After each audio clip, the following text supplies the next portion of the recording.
When I did my first playthrough of Terraria's Calamity mod, I was baffled and overwhelmed at the complete overhaul and raised power ceiling that this mod provided me at face value.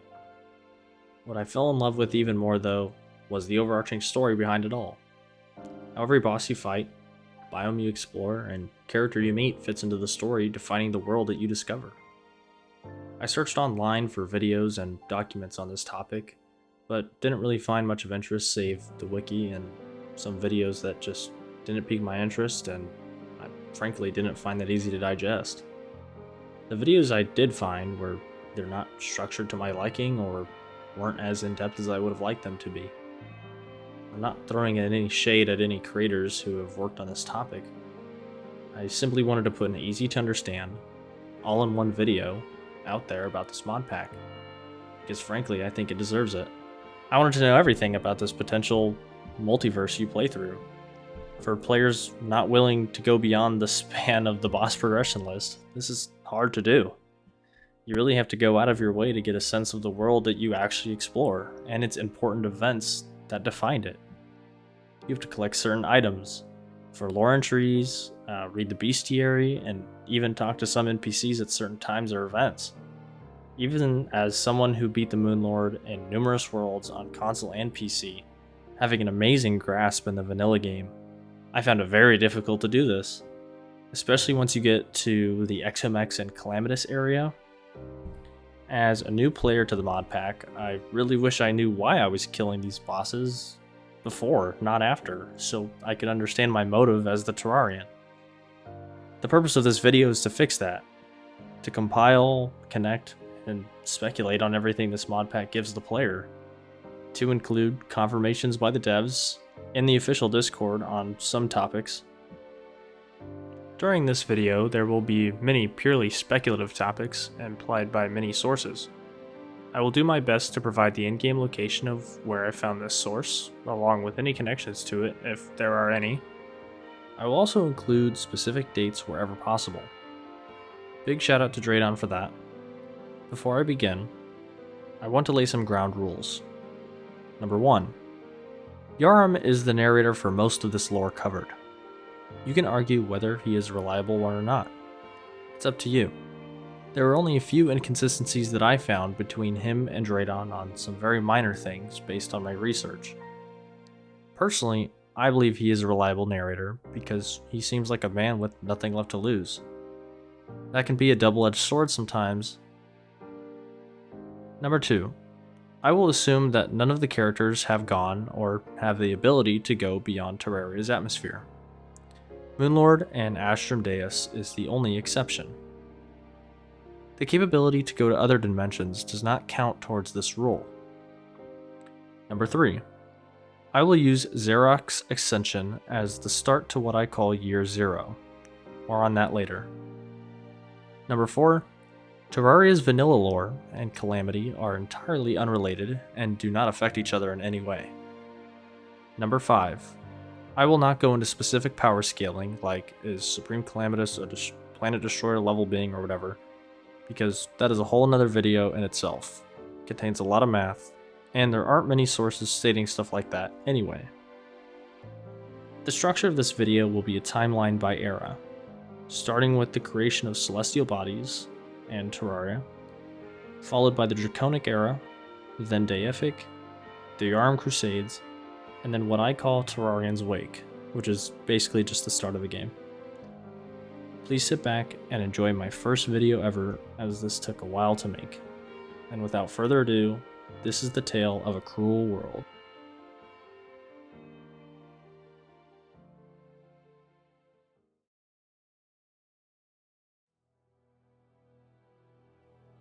Much like our own, we don't know much about the creation of the universe itself that Terraria takes place in. However, we do get some information on events confirmed to be before the Draconic era, so it's only right that I put them in here.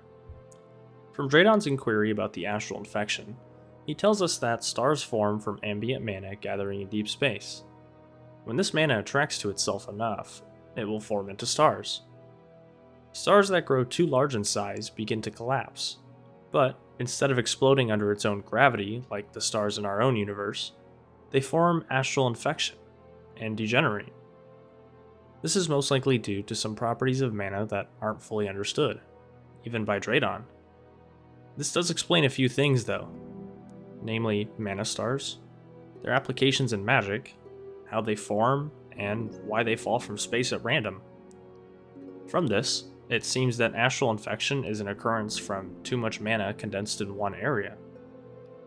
In there, it also says that Astrum Deus patrol deep space, consuming these stars before they form astral infection, as well as birth new stars, implying that these beings are crucial to the universe's cycle of star death and rebirth. So if these interstellar Roombas, Astrum Deus, were removed, then astral infection would likely consume all matter in the universe eventually. It also states that the Astrum Deus are likely a race, rather than an individual, and honestly, I don't see how that doesn't make sense. One Astrum Deus to clean the whole universe seems pretty far-fetched to me. In the lore item you get for defeating Astrum Deus, Yharim says in it, however, that the one residing on Terraria seemed to have hurled a chunk of astral infection at Terraria, and has actually come to guard it, rather than consume it, leading to Draydon's theory that it must be broken somehow. It is pretty unnerving still to think that Deus's primary objective would have been to consume the infected portion of Terraria, but that's luck, I guess. Draydon does say that the one residing on Terraria is only a juvenile, so maybe that has something to do with it. Who knows? This does mean, however, that Terraria does not have enough mana to generate astral infection by itself, but there is still enough mana attracting to itself in the atmosphere, as proven by mana stars. Shifting gears, in the Abyss lore item, Yharim says that eons of tectonics could not seal or crush the Abyss. For those of you who don't know, an eon is a billion years, which means Terraria had to have been created billions of years ago, much like Earth. From Draydon's low orbit log, we know that Terraria's orbiting planetoids, and likely the moon as well, were created by meteor impacts on its surface during its infancy. So, we know that the creation of the sea, forests, jungle, underworld, caverns, and the Sky Islands were all natural. And from the Bobbit Worm Bestiary, the Abyss is the most extreme natural environment on the surface of Terraria. Yharim's Bestiary also states something about Terraria containing the World Soul. The World Soul is seemingly very important, but we get little to no info on it other than a few brief mentions. Only that it was fragmented at some point by something or someone. This next part is only speculation, but maybe the fragmenting of the World Soul could have ushered in the Draconic era, giving dragons their power of things like life, death, and even the primordial light. That is confirmed in the Bestiary. This is only a theory though, as no events confirm the start of the Draconic era. The sun likely appeared ages before Terraria's infancy, and is thought to be directly connected to something called the primordial light.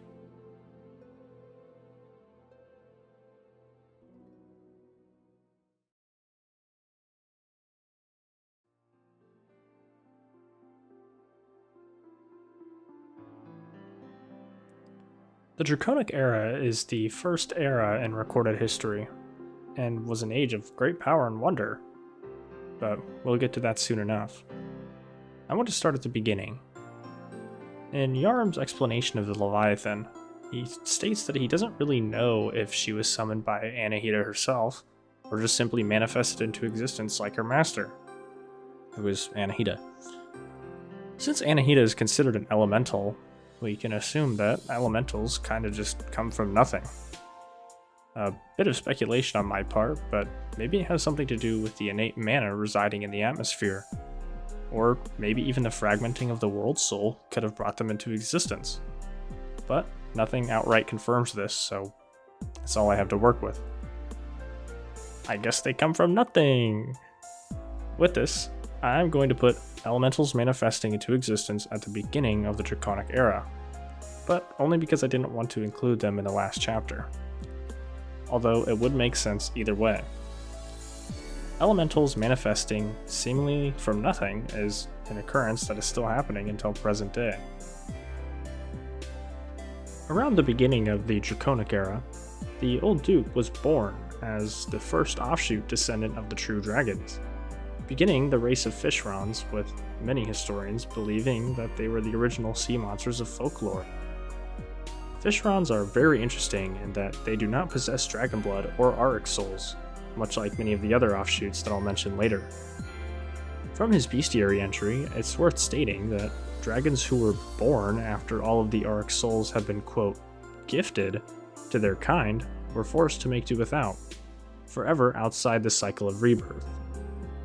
So, now we know that the dragons received their power from something, likely the World Soul, but it also implies that they had to have existed before receiving said powers. It is heavily implied that dragons would breed with other species, leading to the creation of other offshoot races. And honestly, this isn't too far-fetched in my opinion, because it makes more sense than just manifesting out of nowhere. I'm looking at you, elementals. With this information, we can conclude that follies, as well as abyssal worms, which are also confirmed offshoots, likely were born around this time, with their biomes being the jungle and the abyss respectively. I kinda want to know what that dragon bred with to make the monstrosity that is the abyssal worm. Off topic, but one thing I do want to mention are certain events like the blood moon and the solar eclipse being entirely natural occurrences. Likely uncontrolled by the dragons, but I could be wrong. And the reason for certain enemies spawning during these events is also unknown. An unknown amount of time later, small primitive villages would begin to sprout up around the jungle, more specifically around the beehives. These villages would sometimes grow rather large, likely correlating with the size of the hive itself. And in exchange for protecting the bees, the villages would harvest shares of honey. So they must have been pretty strong villages if they could protect bees from the enemies that reside in the underground jungle. We are told that bees are actually relatively docile, explaining how this symbiotic relationship was even possible.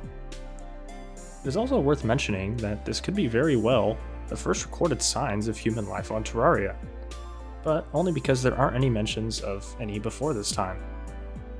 And at the same time, we can assume that a few other civilizations were beginning as well. The Sea Kingdom of Ilmaris was likely in its infancy. The cult-worshipping dragons began construction on their temple. Lizards likely began construction on their temple. And the citizens who lived in the underworld likely started construction on the great city of Azafir and the Brimstone Crags. And lastly, the Sky Civilization that we know nothing about, but mentioned in the Stormweaver bestiary, likely just started as well. All of these societies used blood moons as a way to train their Greenfoot soldiers, mentioned in the Blood Moon lore item. And likely sometime after the cult finished their construction of the temple, they discovered the Ceaseless Void in there, doing whatever a Ceaseless Void does, and they seal it away in the lowest depths and keep it one of their closest guarded secrets. I put the discovery of the Ceaseless Void here because in its lore item it says that it dates back to the Golden Age of Dragons. Now, when I heard Golden Age, I originally thought that this meant the era as a whole, but due to certain events that happened later, it doesn't make much sense to call the entire era a Golden Age. So I will be using it as a brief period of time inside the Draconic era, not referring to the era itself. With that out of the way, what started the Golden Age?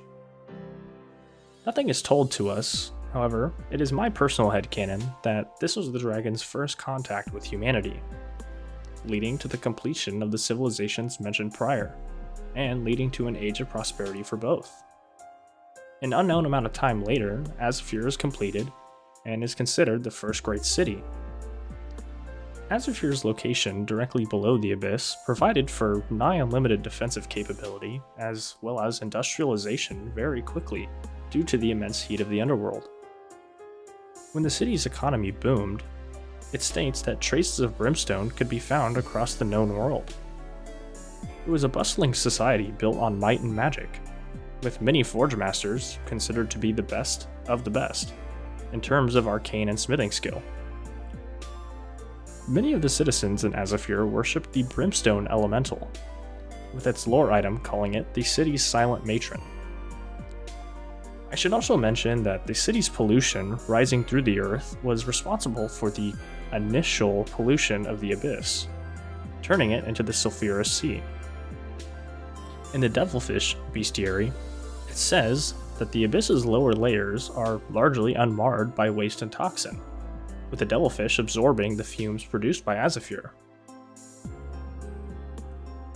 Around the end of the Draconic era, it's said that the first appearances of wyverns, basilisks, and pigrons were recorded.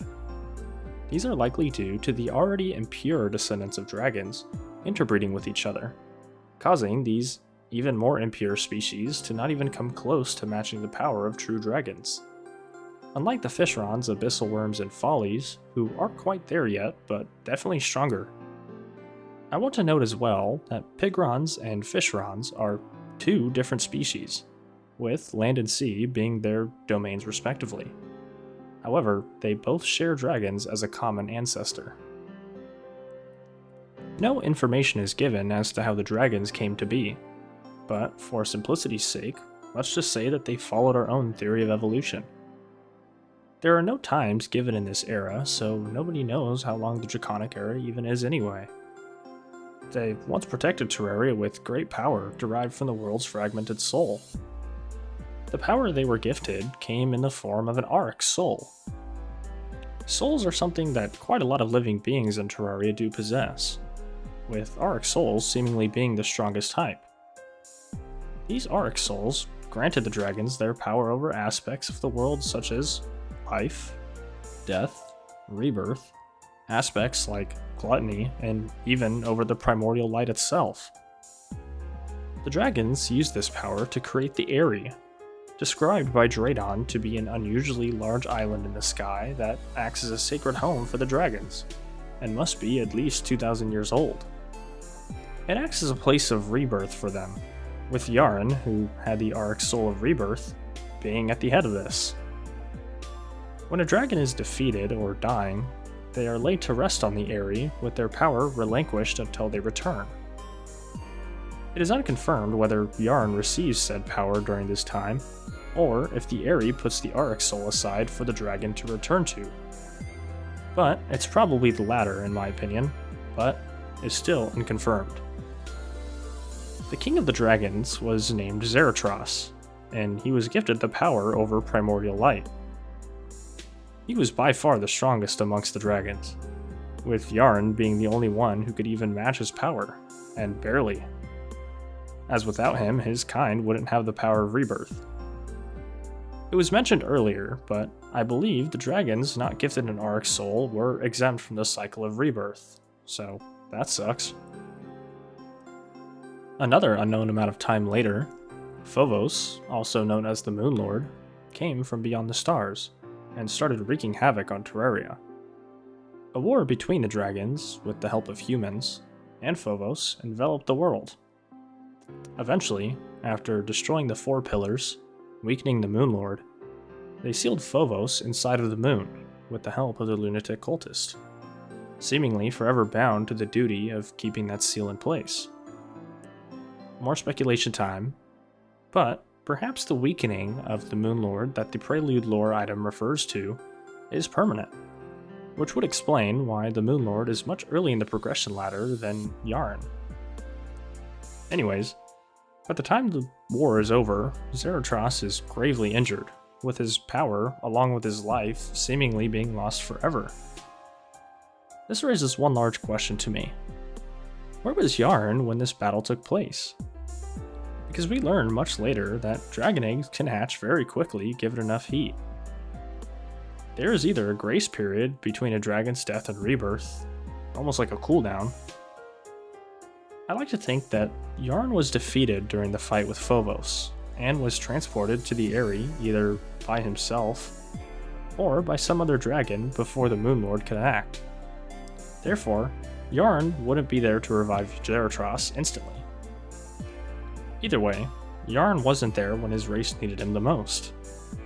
But it does seem that if a dragon dies outside of the Eyrie, without Yharim present, their power is seemingly lost forever. After finding out about the grave state that Zaratros was in, a monk approached Zaratros, seemingly broke his oath, whatever that means, and consumed his Arc soul. This broke the cycle of dragons being able to relinquish their power, stated in the Requiem lore item. Wreathed in primordial light, the monk stood, naming himself Zarok, the first human to have absorbed an Arc soul, the first god, possessing Zaratros's full power over primordial light. I'm going to use the end of the Draconic era as the start to year 0, because we get numbered dates in most of Draydon's inquiries. Before you ask why, let me explain.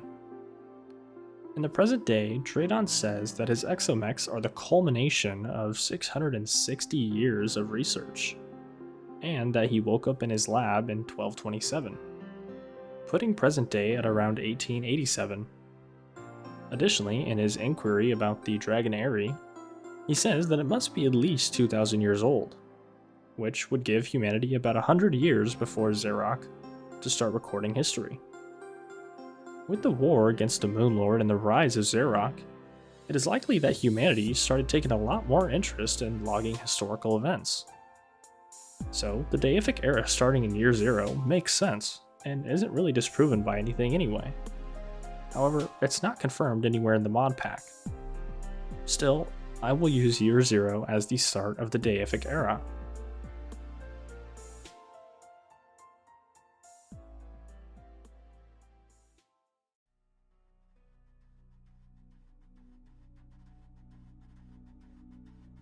His ascension to godhood inspired many others to attempt the same, leading to the deaths of many Arc dragons, resulting in the creation of many new gods.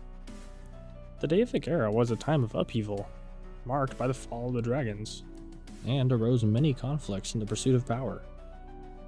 The targeting of the dragons also made many of the more impure descendants targets as well, with some of them barely making it through the entire era without going extinct. The power that a god would receive after consuming an Arc soul was immense, and usually reflected the dragon from which they acquired said power. For example, since Zarok consumed Zaratros's Arc soul of primordial light, he held power over the primordial light to the same extent. A lot of unrelated but kind of important events happened after this. Zarok creates the Terminus and hides it in the lowest layer of the Abyss. Not much else is known about the Terminus, except for that it's one of the few artifacts created directly by Zarok. We do know that it starts the boss rush event in-game. However, the bosses that we encounter aren't scaled properly and are seemingly projected with primordial light. So, the Terminus has the capability to channel Zarok's power. Or, it's more likely that Zarok uses the Terminus to channel his own power through it in order to test us. Rayler, who is a character we'll go into a bit later, receives an axe created by Silva, the goddess of life.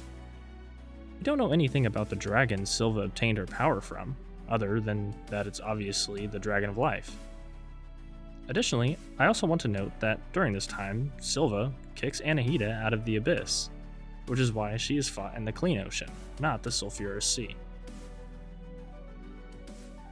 During this time, Providence and 3 knights who accompany her attempt to slay the Dragon of Flame, and succeed, naming herself the Profaned Goddess and becoming one of the strongest gods, with her 3 knights being turned into constructs.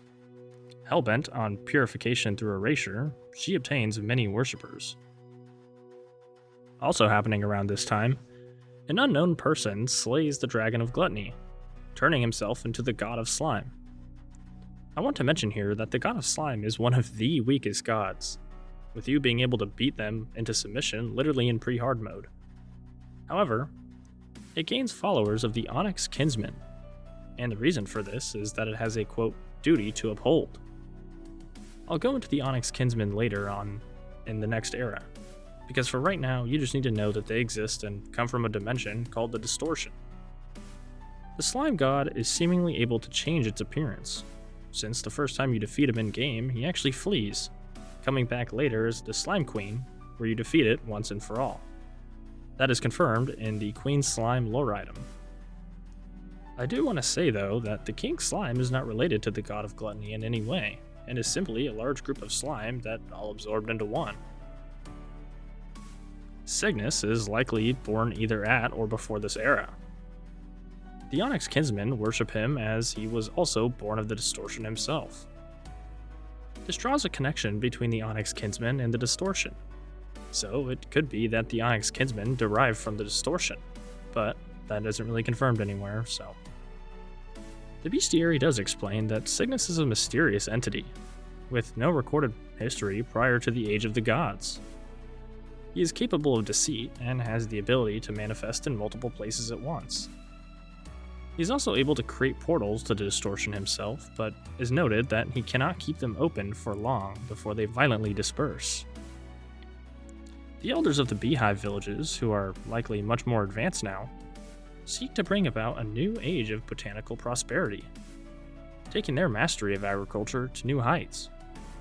The jungle settlers bred a special sprout. Through ritual blessings of the soil, it was fed legions of souls. The plant was awe-inspiring, but it was also wild and untamed, with a will of its own.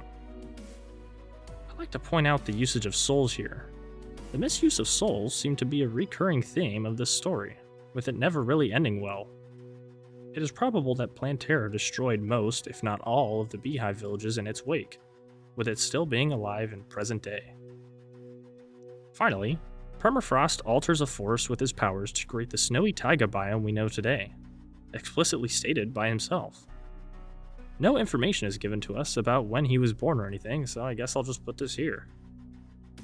Many years later, Dredon awakes in a lab, in a vast taiga.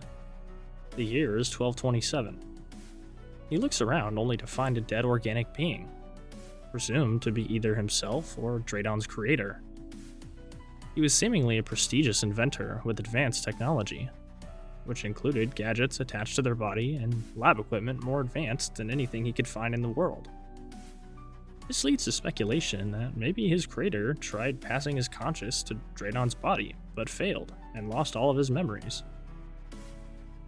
Dredon had no memories from before his activation, but knew from the start that his goal was creation and scientific advancement. He spent many years optimizing his laboratory and himself in order to ensure constant progress. By July 30th of 1385, roughly 150 years later, Dredon had expanded his horizons beyond his lab by sending out scout bots to survey the entire continent. Over the following years, many sightings of his scout bots were reported, allowing for rumors and legends to form in nearby cities. I want to point out here that Yharim himself is likely in his youth right now, with him stating later on that he remembers these rumors. However, by 1421, his surveyors and the rumors about them faded, with Dredon being able to work under complete isolation and secrecy at this point. Meanwhile, the gods were free to do whatever they wanted for hundreds of years during all this. They were responsible for the creation of many abominations, like the eyes and brains of Cthulhu that we see today, and even the Eater of Worlds, with Yharim saying in the Brain of Cthulhu lore that they were a product of the folly of the gods, but also mentions that they would cull them in equal measure, implying some sort of balance between the creation and destruction of these abominations. I wanted to point this out because I thought it was a little funny, but in the Eater of Worlds lore, Yharim says that it can't actually consume worlds, but was subject to all manner of rumor and exaggerations. The gods had intentions for Yharim, though. For him to consume the Dragon of Rebirth's Auric Soul and rule over them as God King. I do have a question, though. Wouldn't Xerok still be the God King, though, because he's the strongest? If Xerok went into isolation after becoming a god, then this would make more sense, but that isn't said anywhere. Also, how the hell did the gods get a hold of Yharim's soul anyway? Does this mean that gods also have the power to go to and from the Dragonary? Again, this would make sense if it was true and is heavily implied, but not confirmed, so I can't say that. Anyway, The gods have Yharim's egg ready to be turned into an Arc Soul for Yharim's consumption, but Yharim ultimately refuses. Enraged by this, the other gods sentenced him to death, with him and Yharim's egg to be thrown into the magma of the underworld. However, as they are thrown into the magma, Yharim's egg hatches and he saves Yharim, leading to their souls becoming attuned to one another. Yharim states that he is hideously scarred by the heat of the magma still to this day. It is unknown where they go to escape from the sight of the gods. Either the gods don't really care that much, or they could have hid on the Eyrie, which would disprove my earlier theory on the gods having access to it. Either way, they avoid detection from the gods long enough for Yharim to share the tale of Zarathos and the genocide of the dragons at the hands of the very same gods he was just sentenced to death by. Outraged by this, Yharim pledges that he would find any means necessary to bring about justice and the destruction of the gods, thus closing the Deific era and bringing about the start of the Yharim Crusades.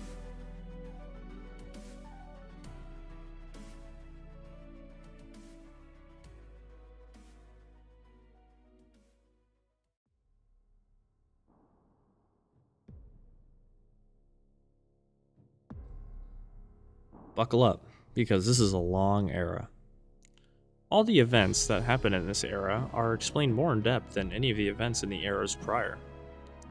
The Yharim Crusades are quite possibly my favorite part of this whole story, and I honestly had the most fun piecing all of the atoms together and covering this one. The Crusades were a long and complex war, driven by his desire for justice against the gods, for both himself and Yharim. With his formidable military might and prowess, Yharim set out to dismantle the existing order of gods, whom he viewed as cruel and unjust. He believed that the gods were responsible for the world's suffering, and sought to liberate the world from their influence. I should mention that not all of these events have dates, but if they do, I'll include it. Most of the events do line up pretty damn well though once I explain it. I will try my best to put these events in a chronological timeline that makes sense, so bear with me because this is a pretty packed era. The Crusades officially began on June 19th of 1781, with the rebirth of Yharim and the saving of Yharim. Over time, Yharim, along with Yharim by his side, would rally soldiers, warlocks, mages, you name it, all of varying strength to his cause. Yharim's growing army was a powerful force that conquered many nations, and were at war with many others like Ilmaris, who worshipped Atanalu, the goddess of electricity, and the elusive god of the seas, who is confirmed in the Discord to be named Tyrion, I'm pretty sure. His military was equipped with advanced technology and magic, provided by Azafir and later by Dradon. His soldiers were fiercely loyal and zealous, with ranks and organization all at the same time, making for an unstoppable force. Those among the strongest and the most dedicated were named his Godseeker Knights, a grand and noteworthy title. Yharim considered them to be his champions in battle, and bestowed upon them hulking armor and colossal weaponry, inspiring them to reach new levels of righteous fury. Among his highest ranking was also Permafrost, one of the world's foremost experts on magical theory, and renowned for his skills in the arcane arts. He acted as Yharim's advisor due to his status, as well as his distaste for actively participating in battle. Permafrost's wisdom guided Yharim's initial conquests, making them possible. Considered by Yharim to even be a friend, and one of the most important people in his army. Any prisoners he took were thrown into the dungeon, with the dragon cult likely having joined Yharim's cause, since they, worship dragons. Now I want to point out something important. It isn't specifically stated anywhere. However, a lot of events line up almost perfectly for Azafir to be the headquarters for the Crusades. Also, it wouldn't make sense for Yharim to use the Eyrie because then his people wouldn't have any place to live or provide Yharim with a solid way of governing his people. Also, how did the gods retrieve Yharim's egg hidden on the Eyrie if they had access to it? So, therefore, why would Yharim be using that as a headquarters? It is probable that he just teleported to and from the Eyrie whenever needed, or whenever spotted by the gods. But I don't much like this reasoning, as I honestly think Azafir just fits here perfectly. Again, Yharim HQ isn't confirmed anywhere, but honestly just makes sense. Azafir was one of the first places to support Yharim's cause, and the city's forge masters were crucial in providing weaponry for his armies. Azafir, being the industrial powerhouse that it was, benefited in many ways that Yharim probably didn't even think of, with explosives, firearms, and even entire schools of magic having their roots there. After a few years of getting settled into Azafir, building up his armies and other Yharim-type activities, he sets his eyes upon his first god. We don't get much information on this battle in specific, but we do know that they do succeed, with its dead body manifesting into what we now know as the Corruption, or Crimson, depending on the world you create. The Sea King Amadeus states that this was the start of Yharim's treacherous war, but I don't wholeheartedly agree with this, because we know that he conquered many great nations before killing his first god. It makes more sense that he would say this when you take into account that he, being the ruler of Ilmaris, was actively at war with Yharim during this time, and that they worshipped two gods. He also probably didn't know that Yharim himself was sentenced to death by the gods for rejecting an Auric soul. Otherwise, they might rethink their worshipping of the gods. After this, Yharim, along with his Godseeker Knights, would go on to massacre many ruthless dictator deities in the Corruption, or Crimson. Yharim quickly figured out that the corrupted biome was actually the gods not dying, but going into a dormant state as a way of trying to regain their full power in the future, albeit in a way that doesn't seem to work that well. It is my theory that the Corruption, or Crimson, that we know today isn't just one, but a conglomeration of all the dictator deities killed at the hands of Yharim and his Godseekers. It is worth noting that the biomes which the gods turned into upon their quote-unquote death can affect the local flora and fauna, very similar to the astral infection. One can imagine how conflicted Yharim felt about his first major victory against the gods, with it affecting Terraria's landscape the way it did. The dormant god's influence was spreading fast, and Yharim had to figure out a solution to stop it. Yharim convened with his forge masters as well as the alchemists of Azafir to fix this. During one of these meetings, they deduced that, because of the rules of creation, godly essence could not be created nor destroyed, so it must be held somewhere, or inside something. However, even with the spread of the Corruption/Crimson, Yharim and his Godseekers did not stop the hunt. Yharim had many targets on his list, such as the God of Sacrifices, who killed the Dragon of Death, Silva, the Goddess of Life, Providence, and even the Empress of Light, who wasn't even a god.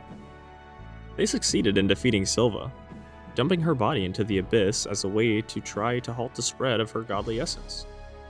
Which did slow it down, yeah, but did not completely stop it, with her influence changing the abyss in many ways still.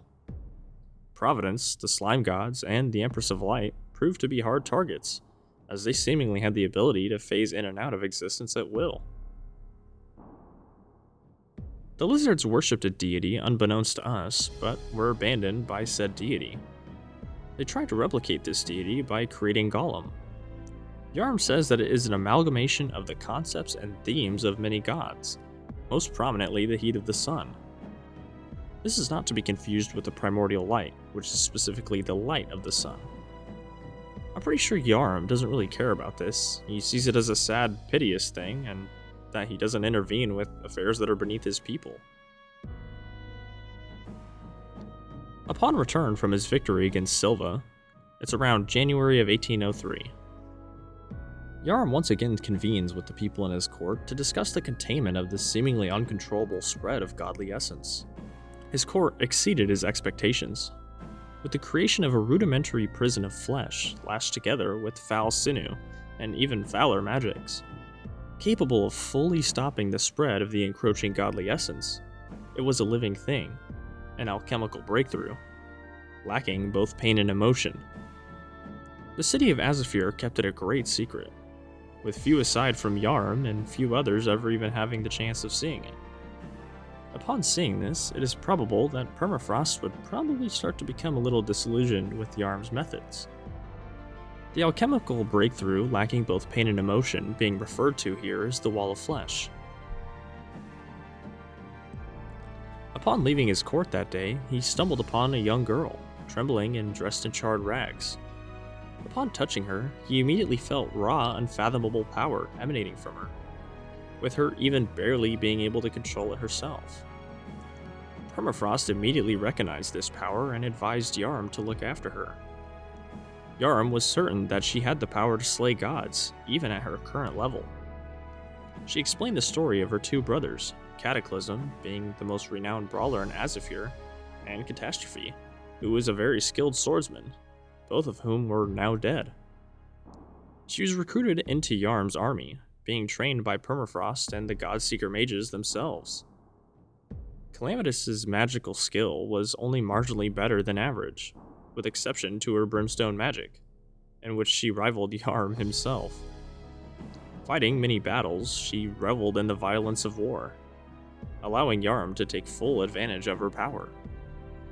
A few months later, around April of 1803, Draconic, operating in complete secrecy from the outside world, overhears a scoutbot report about Yharim's next military target being a certain city. We don't know what city, but that isn't really important anyway, to be honest. Draconic took interest in this because of his curiosity about Yharim, who would be accompanying Yharim to the city. Draconic modified a scoutbot with two-way communication and sent it to the targeted city. However, upon his scoutbot's arrival, the city had already fallen a week prior, surprised equally by his own miscalculation as he was by Yharim's absolute military might and prowess.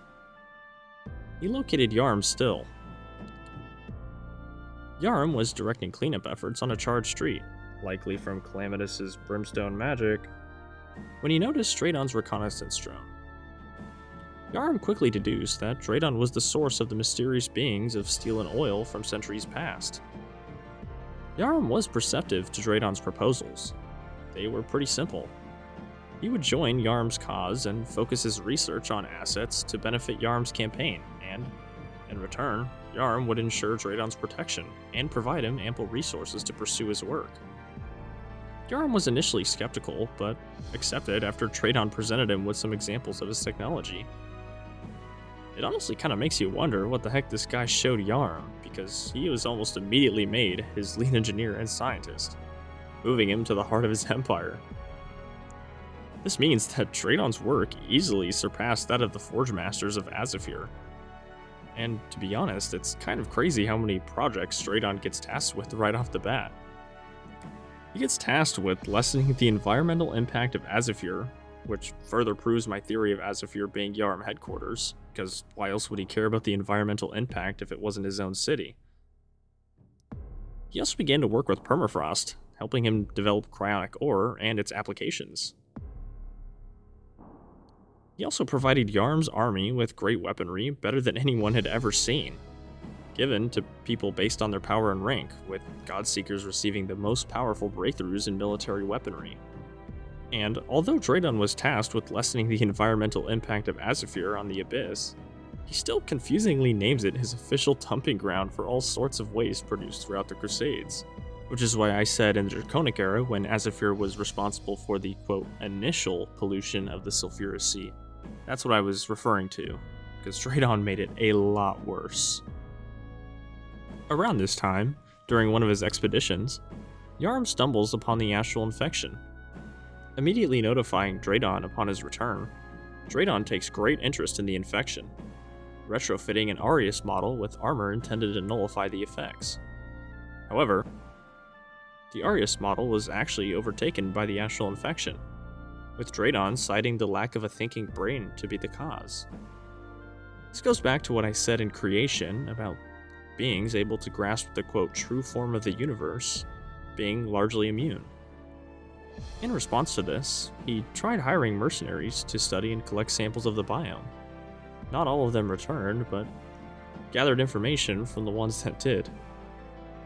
Arius models were originally used for returning dropped or lost equipment from battle sites, as well as surveying the landscape at the same time. When an Arius is infected by astral infection, it is called an Astrum Arius, taking the first name as Astrum Deus. Draconic develops his theories of the astral infection during this time, saying that it acts as a hive mind, taking over the minds of creatures, with some creatures acting as extensions of the infection itself. The effects are supposedly more intense underground than on the surface, with a thick fog and vestiges of the previous star burrowed deeply into the earth. Yharim would send Calamitous on many stealth missions so as not to upset Permafrost, who disliked fighting in battles and such. Calamitous grew to see Permafrost as a mentor and even a father figure, with him teaching her how to control her power for the most part. Growing increasingly tired at the longevity of his crusades, having taken at least 30 years by now, he tasks Calamitous with the incineration of the Ilmaris Sea, and in turn the kingdom itself. A quick and easy end to the growing conflict between the two. After she is finished with this, all that is left is sand, and parts that weren't touched by her brimstone magic are now known as the Sunken Sea. This caused many species like the aquatic scourge and crabulons to flee the now desert, unfit for their biology any longer. Some species, like the desert scourge, simply adapted to this new environment. Draconic then makes some discoveries working with the souls of slain Godseeker ranking soldiers. He recreates them into mechanical monstrosities, with interlocked armor and blessed metal, of course referring to the Destroyer, Twins, and Skeletron Prime. Draconic admits that he actually used old repurposed mining equipment as the framework, but kept it to himself. Draconic also makes the discovery that Calamitous' brimstone magic has the same exact energy signature as the brimstone elemental, who has remained dormant all this time. He couldn't formulate a hypothesis as to why this was the case though. And in secrecy, Draconic also likely begins work on his plague project. Additionally, he also discovers the power of sea prisms, likely retrieved from an Arius model surveying Ilmaris' incineration, but that's just speculation. It does fit though.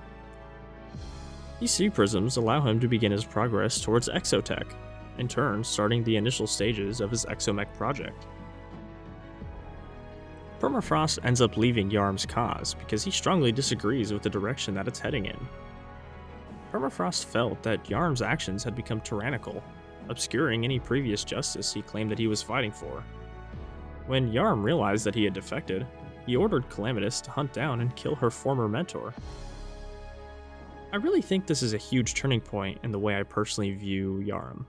Like, at first, yeah, he wanted to avenge the dragons and then himself, and probably realized that he would have to govern a nation and its people, have war with other nations who worship gods, regulate his empire's effects on the environment, etc., all leading him to lose sight of his original objective and honestly go over the edge. Eventually telling Calamitous to hunt down and kill her own father figure because he didn't agree with his motives anymore. Anyways, after a tearful confrontation, the two agreed to fake Permafrost's death and seal him away into what we now know as cryogen. Permafrost casted a spell to hide away most of his creations and research soon after leaving Yharim's side, well aware that Yharim and Draconic may have attempted to exploit his previous work. Sometime after this, Yharim noticed and met the Devourer of Gods, recruiting him seemingly out of desperation to end his already decades-long war. At this point, it's pretty clear that Yharim is tired of the war taking so long. He literally recruits a suspicious otherworldly being of unknown origin capable of devouring gods whole, as he claims, to include their essence. Yharim says that the Devourer was capable of defeating even the more powerful gods in a duel, and that the Devourer's title was self-given, but after a few battles, proven to actually be true. He told Yharim that the godly essence he devours is completely erased from existence, and even though equipped with the knowledge about the rules of creation, discovered during the Wall of Flesh's creation, believes him anyway. Yharim also confesses that his downfall started the moment he thought about recruiting the Devourer. Yharim goes on to say that his absence of loyalty was as clear as day, with his alien capabilities and domineering tactics, all hinting that his allegiance may lay elsewhere. He deduces that he could be a pawn of a malevolence far beyond, which we know from confirmations by the developers that this is referring to Noxus, the ruler of the Distortion. Draconic is tasked with the creation of armor for the Devourer. It was of immense size and durability, yet had extreme flexibility. I would expect nothing less from Draconic, honestly. Draydon created the armor from Cosmolite, derived from the Devourer's place of origin, being the Distortion. Draydon utilized Cosmolite in the creation of Exotech, furthering the progress of his exomechs. Remember how I said way back when that the Dungeon Dragon cult locked the Ceaseless Void in the depths? Well, after seeing the Devourer and Yharim's cooperation, they showed Yharim the, quote, previously inert, which implies now active, Ceaseless Void portal to the Distortion. The Devourer of Gods claims that this is his creation, but Yharim saw straight through his lie this time. He now knows that something far more powerful, being Noxus, was at hand. However, even faced with this looming threat, he simply walked away and didn't return. Why he just walked away from this was a mystery. Maybe Yharim had so much on his plate already that he was just tired of it all, but that's just speculation. Draydon, though, on his quest for infinite knowledge, probed the Distortion while he worked on the armor for the Devourer of Gods. Radiometric dating failed on all 116 inorganic samples that were collected. Most matter in the Distortion seemingly existed for longer than any life on Terraria. He deduced that most life in the Distortion is highly intelligent, but possesses either extremely underdeveloped or even no brain at all. Draydon theorizes that the Distortion must be some form of hive mind, though the mechanics of this hive mind are supernatural. The bulk of the creatures from the Distortion merely express intelligence because they serve as limbs of a central hive mind. This is really bad, because that would mean that Noxus, acting as the Devourer, was actively manipulating Yharim behind the scenes. Interestingly though, it's stated that Stormweaver is from the Distortion, but lacks a higher purpose, implying that maybe he's disconnected from the hive mind that Draydon theorizes. Draydon also figures out that the Devourer doesn't actually erase godly essence, but sends it somewhere, almost definitely being the Distortion. Whether this is beneficial to Noxus somehow isn't mentioned anywhere, but definitely worth considering. Decades after the Crusades had started, the prisoners of war kept in the dungeon perished alongside the jailers within those hexed walls, where none may know rest. The souls of the dead coalesced into a feral amalgamation, boiling with rage, sorrow, and madness. Poltergeist drove the dragon cult out of the dungeon, and when they demanded for him to get rid of it, Yharim did not answer. Yharim was slowly shutting down, it seemed like, and to be honest, probably didn't want to do this whole crusade thing anymore, likely feeling immense regret for all the things that he had done. This next part does have events confirmed to have taken place, just doesn't tell us when. So, for the sake of this timeline making sense, I will put them here. It makes sense, so just bear with me. Yharim, feeling immense regret for all that he had done, retreated to the only place he knew he could be alone, the Dragon Eyrie, leaving Calamitous in charge while he was gone. He likely spent a few days or weeks there with Yharim, playing Minecraft or talking about whatever Crusade buddies talk about. However, while they were away, the Brimstone Elemental awakens from her deep slumber, with nobody ever finding out why. I put this here because Yharim says that fate had a sixth sense of humor that day, for Calamitous to be there to match her. This could very well be proof to my theory, albeit not very strong proof, though it does line up with the events that play out pretty well. Calamitous and the Brimstone Elemental fought to a standstill, with neither reigning victorious. The entire city was destroyed by their brimstone magic. I believe that Draydon saw this as no more than a minor inconvenience, since he was so focused on his Plague project and the exomechs. Upon the Brimstone Elemental going back into its dormant state again, because it's never confirmed that she dies from anyone, the Forge Masters used clockwork and crystal to bind the powers of the Elemental to a mechanical body, resulting in a failure, and what we now know as the Earth Elemental. While formidable, it seemed that Dream would die along with the city of Azafir. Abandoned by seemingly everyone, bruised and battered from her battle with the Brimstone Elemental, Calamitous leaves Yharim's cause and officially dubs herself Supreme Witch, despising Yharim in the end. Upon Yharim's return from the Eyrie, he looks upon everything he had built, destroyed by Calamitous' battle, and ordered Draydon to begin work trying to replicate Calamitous' power.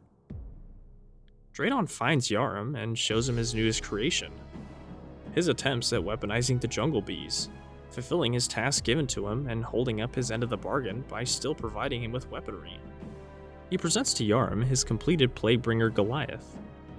Yharim is outraged at the enslavement of the bees, calling the project despicable, stopping any further requests from Draydon after this and seemingly cutting contact. Draydon remarks that he no longer needed Yharim anymore, nor had needed him for a very long time. This makes sense why Plaguebringer Goliath is where he is on the progression ladder, since Draydon probably didn't really feel like putting that much effort into making something for him anymore. Draydon states that he left upon the Plaguebringer's rejection on April 23rd of 1875, officially ending the Yharim Crusades. Even though the era was over, a few years passed before Terrarian's wake, and some pretty interesting stuff happened during this little in-between period. Draydon states that he finished construction of the Calamitous clone, however, was underwhelmed at the result, with it not even being able to wield any innate brimstone magical power. I put this here after Yharim cuts contact with Draydon because he never states that Yharim has an opinion about it. After the project's underwhelming conclusion, security reports indicated that the Supreme Witch had broken into the lab that the clone was held in and actually released it. Soon after being released, the clone was actually capable of wielding a tiny fraction of her very own brimstone magic. Calamitous didn't kill her clone though, which is why we're able to fight it in-game. Draydon also finally finished construction on the zenith of his craft, the Exomechs, and were capable of rivaling the Supreme Witch's power. A brief conflict between the Devourer and Yharim versus Braylor and Status occurred. Braylor is a Ronin, and Status is a legendary ninja, both likely from the Onyx Kinsman. Braylor dueled Yharim to a standstill, and just as Status went in to deliver the final blow to Yharim, he hesitated. The Devourer, noticing this, saw this hesitation and ensnared both of them, banishing them both to the distortion. However, it seems that Status struck a bargain with Cygnus to escape his banishment, and is currently alive somewhere on Terrarium. Braylor's fate, however, is unknown. Draydon tries to work with Auric Ore, but discovers that you need to be soul attuned to a dragon. Out of kindness or some other thing, Draydon offers to upgrade Yharim's armor with the same alloy he used in the creation of the Exomechs. After this, Yharim, likely along with Yharin, retreat back to the Eyrie, most likely agreeing never to leave again. This is the earliest known event to occur before Terrarian's wake, and officially brings this chapter to a close.